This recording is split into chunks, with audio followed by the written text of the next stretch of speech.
Hello, नमस्कार, जय हिंद। आप देख रहे हैं टॉप ट्रेंडिंग खबरें और हम आपके लिए लेकर आए हैं देश और दुनिया की और आपके राज्य और शहर की सिलेक्टेड काम की फटाफट खबरें। लेकिन उससे पहले अगर आपने हमारे चैनल को सब्सक्राइब नहीं किया है तो चैनल को सब्सक्राइब करके बेल नोटिफिकेशन ऑन करें और इस वीडियो को ज्यादा से ज्यादा लाइक करें और शेयर करें। आप किस राज्य और शहर की ज्यादा खबरें देखना चाहते हैं हमें कमेंट करके बताएं, हम आपके राज्य और शहर की ज्यादा खबरें दिखा सकें। तो चलिए अब देखते हैं आज की फटाफट बड़ी खबरें। महाराष्ट्र में ऑटो चालकों के लिए मराठी अनिवार्य कर दी गई है। हालांकि यह नियम नया नहीं है बल्कि पहले से ही लागू था, लेकिन बड़े पैमाने पर रिक्शा बैज और परमिट जारी होने के बाद कई ऐसे चालक इस व्यवसाय में आ गए जिन्हें मराठी का ज्ञान नहीं है। 1 मई से ऑटो और टैक्सी चालकों के लिए मराठी अनिवार्य होने से पहले ही एमएनएस ने इसकी तैयारी शुरू कर दी है।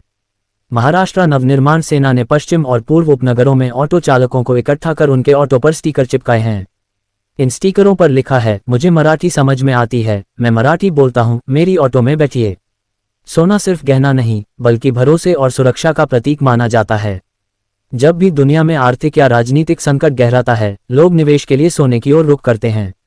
हाल के दिनों में पश्चिम एशिया में बढ़ते तनाव और अंतर्राष्ट्रीय बाजार में उतार चढ़ाव ने सोने की कीमतों को फिर चर्चा में ला दिया है।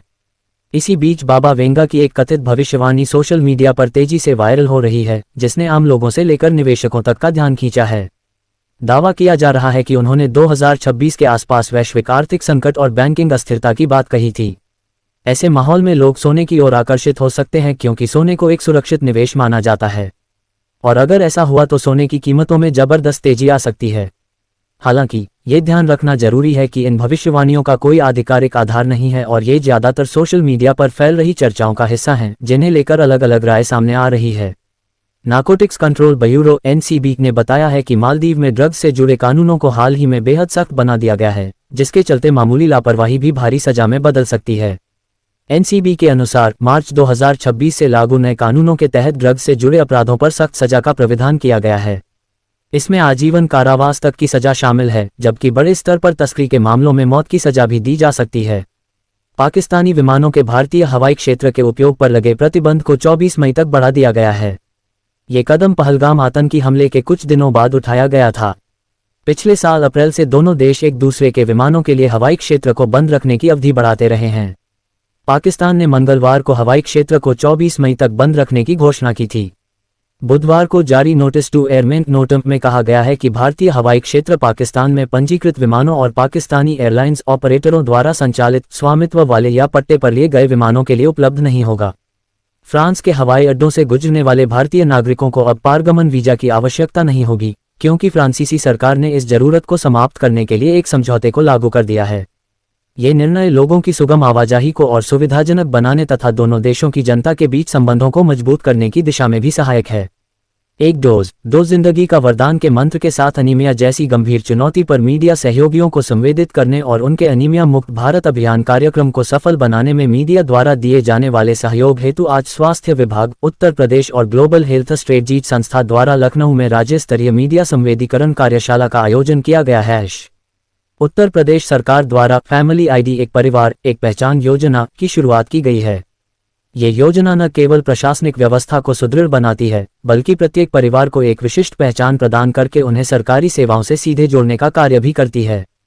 फैमिली आईडी योजना का मुख्य उद्देश्य प्रदेश में संचालित लाभार्थीपरक योजनाओं के बेहतर प्रबंधन, समयबद्ध क्रियान्वयन और पारदर्शी संचालन को सुनिश्चित करना है।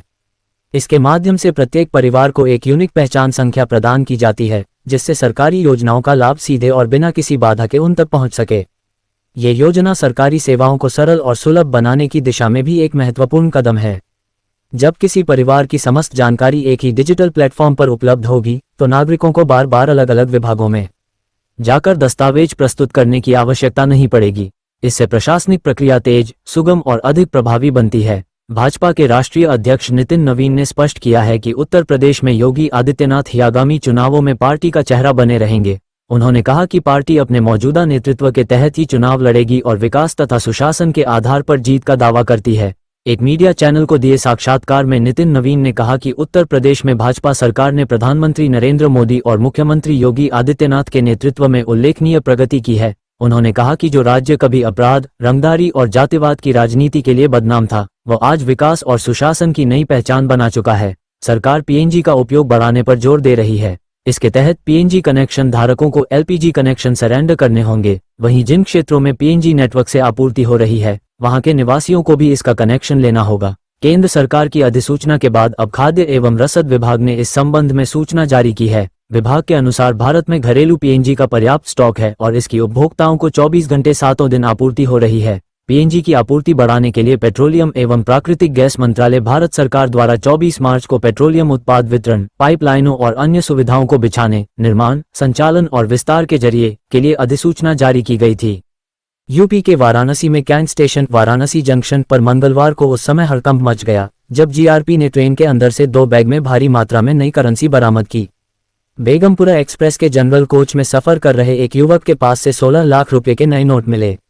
बैग खोलते ही उसमें भरी 10 से लेकर 200 रुपये तक के नोटों की नई गड्डियां देखकर पुलिस टीम भी दंग रह गई। भारत अपनी एलपीजी गैस की जरूरतों के लिए आयात पर निर्भर है। आयात का 90% हिस्सा खाड़ी देशों से आता है।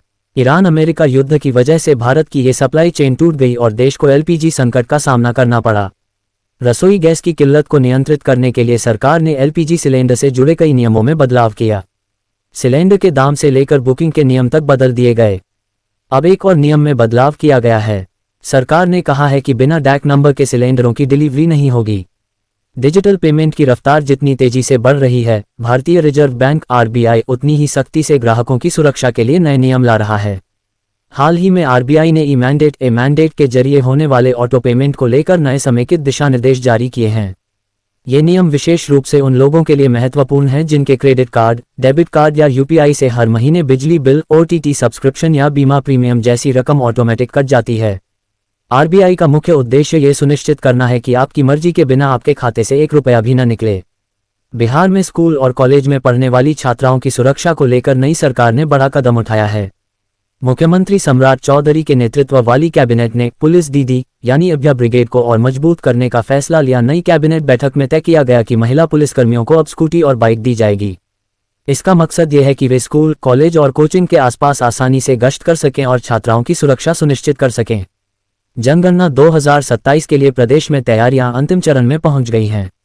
7 मई से 21 मई तक लोगों को स्वगणना की सुविधा रहेगी। इसके बाद 22 मई से 20 जून के बीच पहले चरण में घरों की गणना व सीमांकन के लिए करीब 5.27 लाख प्रगणक और सुपरवाइजर फील्ड में उतरेंगे। इससे पहले HLBC house listing block creator portal पर जिलों की मैपिंग पूरी होने वाली है। इस पोर्टल के जरिए घर घर की गणना के लिए मकानों के डिजिटल ब्लॉक बनाए जा रहे हैं, उनकी सीमाएं तय की जा रही हैं और नक्शे तैयार किए जा रहे हैं। शेष मैपिंग कार्य अगले 2 दिनों में पूरा करने के निर्देश दिए गए हैं।